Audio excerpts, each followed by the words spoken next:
ఒక్కడు బాగుపడితే చాలనుకోలేదు. నాలాంటి వందల మంది తయారైతేనే సమాజాన్ని సమూలంగా మార్చొచ్చనుకున్నాడు. అనుకున్నదే తడువు. కసితో కాలాన్ని జయించి బంగ్ ఉఠానే వాలే బందుగులే శక్తి, బంగ్ ఉఠానే వాలే పోలీస్ బి బన్ శక్తి అని నిరూపించుకున్నాడు. అతనంటే ఓ నిజాయితీ.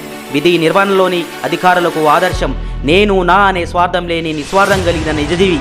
మారుమూల ప్రాంతంలో పుట్టిన ఓ మట్టి బిడ్డగా అజ్ఞానాంధకారపు చీకటి జాడలను అడుగంటిన ఆకలి మంటల కేకలు విని కూడు గూడు నోచుకొని ఆర్తనాదాలను వింటూ వ్యక్తులు బాగుపడితే చాలు వ్యవస్థ మారుతుందని నమ్మి సమాజాన్ని పరిశీలన చేసి పాలితులుగా కాదు పాలకులుగా మారితేనే ప్రయోజనాలు పొందొచ్చని విడమర్చి చెప్పేందుకు పయనమైనాడు.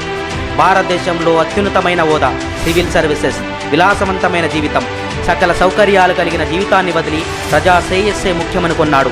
6.5 సంవత్సరాల అత్యున్నతమైన పదవిని బహుజన సమాజం కోసం, వ్యవస్థ మార్పు కోసం వదిలి పదవిని త్యాగం చేశాడు. కాన్సీరాం గారు కలలుగన్న రాజ్యాన్ని